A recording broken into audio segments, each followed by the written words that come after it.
एक सांप ने बताया कि चाहे कितनी भी गहरी यारी हो, ये तीन लोग धोखा जरूर देते हैं। बहुत समय पहले किसी गांव में एक गरीब ब्राह्मण रहता था। वो इतना गरीब था कि परिवार के लिए 2 समय का भोजन भी नहीं जुटा पाता था। एक दिन वह धन कमाने की इच्छा लेकर पर प्रदेश को चल पड़ा। जरूरत की कुछ चीजें उसने अपने साथ में रख ली। चलते चलते जब वो एक जंगल के रास्ते से गुजर रहा था तो उसे एक कुआं नजर आया। कुएं को देखकर उसे प्यास भी लगने लगी, तो कुएं में उसने झांक कर देखा तो उस कुएं में एक शेर, बंदर, सांप और एक आदमी पड़ा था। ऊपर से मनुष्य को झांकता हुआ देखकर शेर बोला, अरे भाई, तुम कौन हो? बड़े ही अच्छे समय पर आए हो, कृपा करके मुझे इस कुएं से बाहर खींच दो। कई दिनों से मैं इस कुएं में पड़ा हूँ, मुझे निकालकर मुझ पर एहसान कर दो। शेर की प्रार्थना सुनकर ब्राह्मण कहने लगा, हे शेर, क्या तुम मुझे मूर्ख समझ रहे हो? अगर मैंने तुम्हें बाहर निकाला तो तुम मुझे मारकर खा नहीं जाओगे। तुम एक हिंसक पशु हो और स्वभाव से मेरे शत्रु हो। मैं तुम पर विश्वास नहीं कर सकता।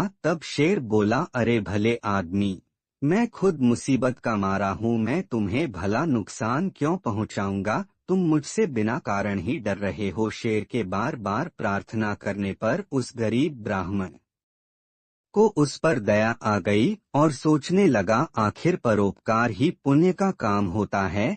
शेर बोला, है भाई, मैं तुमसे वादा करता हूँ कि मैं तुम्हें किसी तरह का नुकसान नहीं पहुँचाऊंगा और सदा तुम्हारा एहसान मंद रहूंगा। सोच विचार कर ब्राह्मण ने रस्सी डालकर शेर को कुएं से बाहर निकाल दिया। कुएं से बाहर निकालने के बाद शेर ने ब्राह्मण को धन्यवाद दिया और बोला, मैं तुम्हारा यह उपकार कभी नहीं भूलूंगा। मैं पहाड़ के उस पार रहता हूँ, कभी तुम पर मुसीबत आ जाए तो तुम मेरे पास चले आना। जितनी हो सके मैं तुम्हारी मदद अवश्य करूंगा। इसके बाद कुएं के अंदर से बंदर की आवाज आती है। बंदर कहता है, हे भाई, मुझे भी कुएं से बाहर खींच दो, मैं भी तुम्हारा सदा ऋणी रहूंगा। ब्राह्मण ने रस्सी अंदर डाल दी, बंदर को भी बाहर निकाल दिया। बंदर ने भी उसे धन्यवाद दिया और कहा कि मैं उस पहाड़ी के पीछे बगीचे में रहता हूँ, कभी तुम्हें मेरी जरूरत पड़े तो तुम मेरे पास चले आना, मैं तुम्हारी पूरी मदद करूँगा। इतना कहकर बंदर भी वहीं खड़ा हो गया।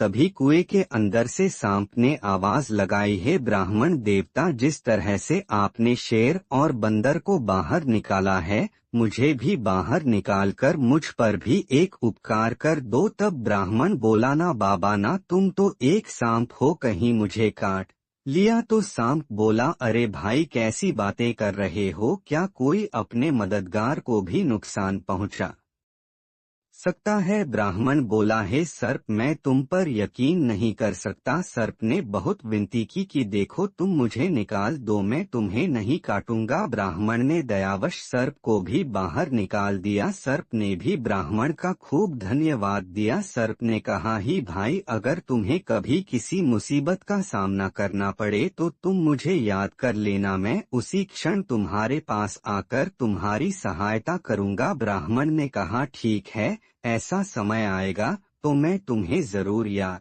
करूंगा। तभी कुएं से एक आदमी की आवाज आती है। वो आदमी कहता, अरे भाई, मुझे भी कुएं से बाहर निकाल दो, मैं तुम्हारा हमेशा ऋणी रहूंगा। ब्राह्मण उस आदमी को बाहर निकालने के लिए रस्सी डालता है तो सर्प कहता है, तुम इस आदमी की सहायता मत करो, यह तुम्हारी बिरादरी का जरूर है पर बहुत बड़ा गुण चोर आदमी है। बंदर और शेर ने सर्प की बात का समर्थन किया कि देखो भाई, अगर तुम इस आदमी की मदद करोगे तो तुम बहुत बड़ी मुसीबत में फंस जाओगे, क्योंकि यह आदमी बड़ा गुण चोर है। जो इसकी मदद करेगा यह उसी की जड़ काटता है। इतना कहकर शेर, बंदर और सर्प वहां से विदा लेकर चले गए। उनके जाने के बाद वह आदमी गिड़गिड़ाकर बोला, अरे भाई, तुमने शेर, बंदर और सांप की तो जान बचा ली, मेरे भी प्राण बचा लो, मैं तो तुम्हारी बिरादरी का हूँ। तब ब्राह्मण बोला, भाई, तुम्हारी निंदा तो ये जानवर भी कर रहे हैं,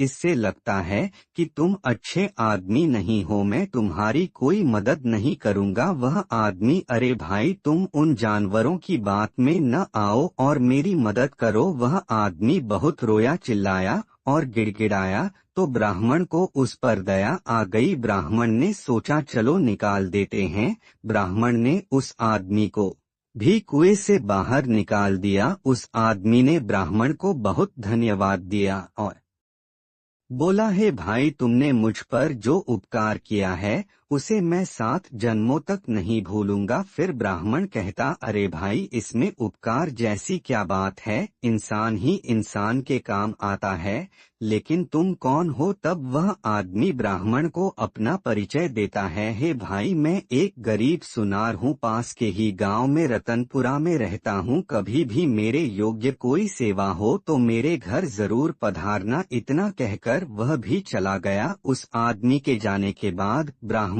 ने झोली से लौटा निकाला और कुएं से पानी भरकर पी लिया और अपनी राह पर चल पड़ा। फिर काफी देर तक चलने के बाद एक नगर में पहुंचा। वह शहर में पहुंच तो गया, अब उसे नौकरी की तलाश थी। ब्राह्मण एक सेठ की दुकान पर पहुंचा और सेठ से विनती की कि आप मुझे कोई काम दे सकते हैं क्या? मैं पूरी मेहनत और ईमानदारी के साथ आपका काम करूंगा। तब सेठ कहता है, माफ करना भाई, मेरे पास कोई खाली जगह नहीं है, कोई दूसरी जगह देखो। ब्राह्मण निराश होकर वहां से लौट गया। उसके बाद ब्राह्मण ने नौकरी के लिए को खूब भागदौड़ की, लेकिन उसकी तकदीर ने उसका साथ नहीं दिया। तो ब्राह्मण सोचने लगा, अब मैं अपनी बीवी बच्चों के सामने क्या मुंह लेकर जाऊंगा? मुझ जैसे बदनसीब को अब आत्महत्या करना ही ठीक है। इस तरह हताश होकर ब्राह्मण आत्महत्या करने की सोचने लगा, लेकिन तभी उसे शेर, बंदर, सांप और सुनार के वचनों की याद आई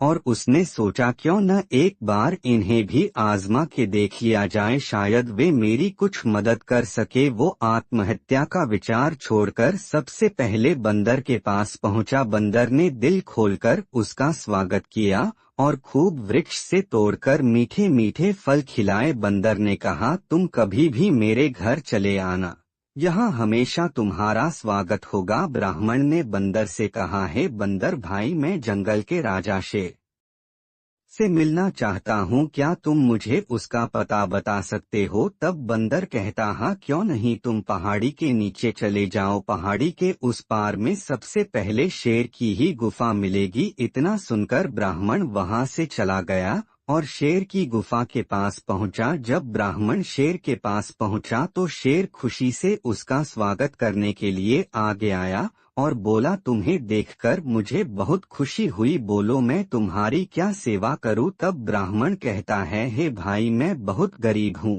अगर मुझे कहीं से कुछ धन मिल जाए तो मैं अपने घर लौट जाऊंगा, वरना मेरे लिए खुदकुशी करने के सिवाय कोई रास्ता नहीं है। इतने निराश न हो मित्र, तुम यहीं ठहरो, मैं अभी आता हूँ। इतना कहकर शेर अपनी गुफा में चला गया। जब शेर गुफा से बाहर निकला तो उसके मुंह में सोने का सुंदर रत्न जड़ित हार था। वह हार ब्राह्मण को देते हुए कहा, लो मित्र, इस हार को बेचकर तुम्हें अच्छे पैसे मिल जाएंगे, तुम्हारी सारी गरीबी दूर हो जाएगी। शेर से वह हार लेकर ब्राह्मण ने उसे धन्यवाद दिया और कहा कि सचमुच तुमने अपना वचन निभाया। इतना कह कर ब्राह्मण ने हाथ उठाकर शेर से विदा ली और रतनपुरा लौट आया। वापस लौटते समय ब्राह्मण का मन खुशी से फूला नहीं समा रहा था। आखिरकार उसकी यात्रा सफल हो गई थी। इस हार को अच्छे दामों में बेचकर मैं घर लौट जाऊंगा। मुझे वापस घर आया देखकर मेरी बीवी और बच्चे बहुत खुश होंगे। हार की बिक्री से खूब सारा धन मिलेगा।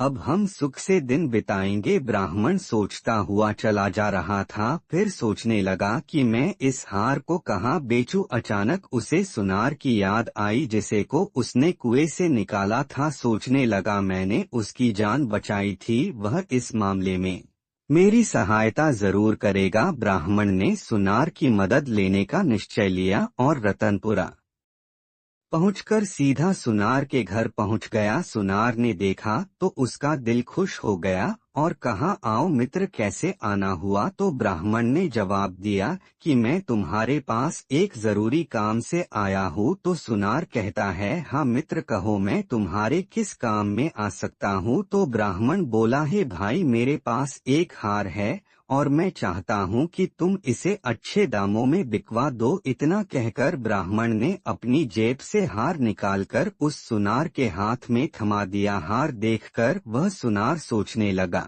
यह हार इस ब्राह्मण के पास कहाँ से आया? यह हार तो राजकुमार का है, जो शिकार पर जाने के बाद आज तक वापस नहीं लौटे, और यह हार तो मैंने ही राजकुमार को बनाकर दिया था। सुनार सोचने लगा कि राजा ने इस बात की घोषणा कर रखी है कि जो कोई मेरे पुत्र का पता बताएगा तो मैं उसे बहुत सारा इनाम दूंगा। सुनार के मन में राजा द्वारा घोषित इनाम का लोभ जाग उठा। अगले ही पल वह अपनापन जताता हुआ बोला, है मित्र, मैं तुम्हारी सहायता अवश्य करूंगा, लेकिन इस बारे में मैं किसी अच्छे जौहरी से सलाह लेना उचित समझता हूँ ताकि तुम्हें अच्छे पैसे मिल सके। इतना कहकर सुनार उस हार को लेकर अपनी जेब में रख लिया और बाहर जाने के लिए तैयार होने लगा और उससे कहा, तुम कुछ देर यहीं ठहर कर आराम करो, मैं तब तक जौहरी से मिलकर आता हूँ। ब्राह्मण बोला, ठीक है मित्र, मैं यही बैठता हूँ। फिर सुनार अपनी पत्नी को बुलाकर बोला कि तुम ब्राह्मण देवता की मेहमान नवाजी करो, इन्हें भोजन बनाकर खिलाओ, जरा मैं बाहर होकर आता। इतना कहकर सुनार घर से चला गया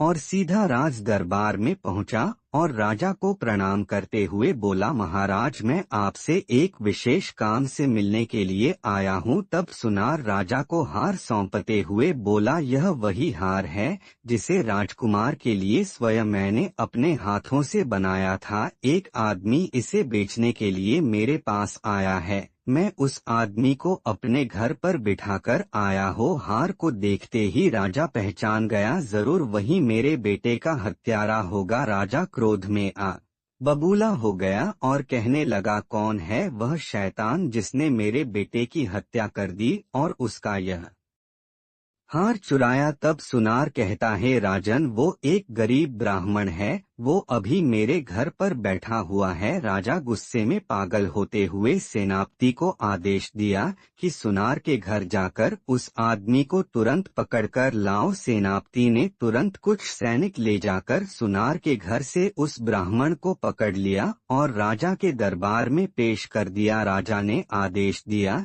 कि यह दरिंदा राजकुमार का कातिल है, इसे तुरंत कारावास में डाल दिया जाए। राजा के सिपाही ने ब्राह्मण को ले जाकर उसे कारावास में डाल दिया। जब सैनिक जाने लगे तो ब्राह्मण विनम्र स्वर में बोला, मुझे राजकुमार का कातिल क्यों ठहराया जा रहा है? मैं तो निर्दोष हो। तब सिपाही बोले, अगर तुमने राजकुमार की हत्या नहीं की है तो राजकुमार का हार तुम्हारे पास कैसे आया? जिस सुनार को तुम हार बेचना चाहते थे वो हार उसी सुनार ने राजकुमार को बना कर दिया था, इसलिए तुम पकड़ में आ गए हो। अब तुम नहीं बच सकते हो, कुछ दिन बाद राजा तुम्हें फांसी की सजा देंगे। इतना कहकर सैनिक वहां से चले गए। सैनिकों के जाने के बाद ब्राह्मण सोचने लगा कि सुनार ने तो मुझे बहुत बड़ी मुश्किल में फंसा दिया, अब मैं क्या करूं? इस नगर में तो मेरा कोई भी मददगार नहीं है। हे प्रभु, मेरी रक्षा करना, अगर मुझे फांसी हो गई तो मेरे बीवी बच्चों का क्या होगा? तभी अचानक ब्राह्मण को सांप की बात याद आ गई। अगले ही पल उसने सांप को याद किया। सांप उसके सामने प्रकट हो गया और कहने लगा, हे मित्र, तुमने मुझे कैसे याद किया? मैं बहुत बड़ी मुसीबत में फंस गया हूँ। राजा ने मुझे जबरदस्ती कारावास में डाल दिया और एक ऐसे अपराध की सजा सुना दी है जो मैंने किया ही नहीं। अब सांप कहता है, ऐसा क्यों? तब ब्राह्मण ने शेर से हार प्राप्त करने से लेकर गिरफ्तार होने तक का सारा किस्सा उस सांप को सुना डाला और करुण स्वर में बोला, है मित्र, अब तुम मुझे बचा लो। तुमने मुझसे कहा था कि मुसीबत के समय में तुम मेरे काम आओगे, अब तो मेरी जान पर बन आई। मेरे लिए इससे बड़ी मुसीबत और क्या होगी। तब सांप कहता है मित्र, मैंने तुमसे पहले ही कहा था कि उस गुण चोर आदमी की सहायता मत करो, वो तुम्हारी लिए मुसीबत बन सकता है। कहते हैं, जो धन का अत्यंत लालची हो और पूर्व का बैरी हो और अनेक स्त्री और पुरुषों में मन लगाने वाला हो, चाहे स्त्री हो या पुरुष, इनसे चाहे कितनी भी गहरी यारी हो, ये तीन लोग हमेशा ही धोखा देते हैं। इन पर कभी आंखें बंद कर विश्वास नहीं करना चाहिए। सर्प बोला, तुमने मुझे याद किया है तो मैं तुम्हारी सहायता अवश्य करूंगा। मुझे एक उपाय सूझा है, मैं चुपके से महारानी के कमरे में जाकर उसे डस लेता हूँ। मेरे जहर से महारानी बेहोश हो जाएगी, फिर चाहे कोई कितना ही प्रयत्न कर ले वे होश में नहीं आ सकती। मेरे जहर का असर तब तक रहेगा जब तक तुम अपने हाथ से उसके माथे को नहीं छूओगे। तुम जैसे ही महारानी के माथे को छूओगे तो वह होश में आ जाएगी और राजा खुश होकर तुम्हें छोड़ देगा। राजा अपनी रानी से बहुत प्यार करता है, वह उसे जिंदा रखने के लिए कुछ भी कर सकता है। फिर सांप जेल की कोठरी से निकलकर रानी के कक्ष में पहुंच गया और अगले ही पल उसने रानी को डस लिया। रानी तुरंत उठ बैठी और चिल्ला पड़ी। सांप खिड़की के रास्ते से डंसकर चला गया। इधर महारानी चीखती हुई कक्ष में बेहोश होकर गिर पड़ी। राजा के सारे नौकर चाकर महारानी को गिरता हुआ देखकर भाग खड़े हुए। रानी ने बता दिया कि मुझे सांप ने काट लिया है। तुरंत राजा को सूचित किया गया कि रानी को एक जहरीले सांप ने डस लिया है और महारानी बेहोश हो गई है। जल्दी ही उनके उपचार की व्यवस्था कीजिए। राजा ने तुरंत एक सेवक को बुलाकर राजवैद्य को बुलवाया और राजवैद्य से राजा ने कहा, हे वैद्यराज, मेरी रानी को बचा लीजिए, इसे किसी सर्प ने डस लिया है। यदि मेरी रानी को कुछ हुआ तो मैं जीवित नहीं रहूंगा। वैद्यराज ने रानी की नब्ज देखकर कई तरह की औषधियां दी, लेकिन उनकी बेहोशी नहीं गई। तब वैद्यराज ने निराश होकर कहा, महारानी का उपचार अब मुझसे संभव नहीं हो सकेगा। महाराज, जैसा आपने इन्हें दशा है वह बहुत ही जहरीला है, मेरी कोई औषधि काम नहीं कर रही है। तब वैद्यराज ने राजा को दिलासा देते हुए कहा, निराश मत होइए, अभी वक्त है, आप किसी अन्य वैद्य हकीम को बुला लीजिए, शायद उनके पास कोई ऐसी दवा हो जिससे रानी ठीक हो जाए। अगले ही पल राजा ने मंत्री को आदेश दिया कि हे महामंत्री, फौरन यह ऐलान करवा दो कि जो भी महारानी का उपचार कर उन्हें ठीक करेगा उसे मुंह मांगा इनाम दिया जाएगा। राजा ने तुरंत पूरे राज्य में घोषणा करवा दी। राजा के आदेश का ऐलान होते ही कई वैद्य हकीम आए। महारानी को तरह तरह की औषधियां दी गई, लेकिन कोई लाभ नहीं हुआ। महारानी की बेहोशी वैसी की वैसी ही बनी रही और सब वापस लौट चले। तरह तरह की औषधियां देकर हार चुके, अब तो भगवान ही महारानी को बचा सकते हैं। वैद्य हकीम का निराशापूर्ण उत्तर सुनकर राजा का दिल टूट गया। वे मन ही मन घबराने लगी, है भगवान, महारानी पर यह कैसी आफत आन पड़ी। उधर जेल की कोठरी में बंद ब्राह्मण ने राजा का ऐलान सुनकर उसने पहरेदार से कहा, मुझे महाराज के पास ले चलो, मैं महारानी को ठीक कर सकता हूँ। पहरेदार कहता है, अरे ब्राह्मण, जब अच्छे अच्छे वैद्य हकीम भी उन्हें ठीक नहीं कर पाए तो तुम एक हत्यारे होकर उन्हें भला क्या की करोगे। ब्राह्मण ने फिर विनती की, आप एक बार मुझे महाराज के पास ले चलो, मैं सच कहता हूँ मैं रानी को बचा लूंगा। पहरेदार ने यह खबर राजा को दी। राजा ने तुरंत ब्राह्मण को अपने पास बुला लिया। राजा ने कहा, हे ब्राह्मण, अब शीघ्र मेरी रानी को जहर से मुक्त कर दो, अगर तुम मेरी रानी को नहीं बचा सके तो मैं तुम्हारा सर कटवा दूंगा। ब्राह्मण ने कहा, ठीक है राजन, मुझे मंजूर है। ब्राह्मण के विश्वास दिलाने पर राजा ने ब्राह्मण को रानी के महल में पहुंचा दिया। ब्राह्मण ने आस्था से अपना हाथ महारानी के माथे पर रख दिया। अगले ही पल महारानी बिस्तर से उठ बैठी, उनके बदन का नीलापन गायब हो गया, चेहरा पहले की तरह चमकने लगा। राजा ने कहा, महारानी, आप इस ब्राह्मण की कृपा से जीवित हुई है। फिर महाराज ने रानी के जीवित होने की खुशी में ब्राह्मण को क्षमा कर दिया और उससे उसकी असलियत पूछी। तब ब्राह्मण ने सारी बात स्पष्ट रूप से बता दी। राजा ने ब्राह्मण को खूब धन दौलत देकर अपने राज्य से विदा किया और सुनार को बुलवाकर उसे जेल में डलवा दिया गया। दोस्तों, यदि आपको हमारी कहानी पसंद आई हो तो प्लीज आप हमारे चैनल को सब्सक्राइब कर लें, क्योंकि आपका एक सब्सक्राइब हमारे लिए बहुत ही महत्व रखता है। तो दोस्तों, इस वीडियो में इतना ही, फिर मिलेंगे एक नई वीडियो में। जय श्री राम।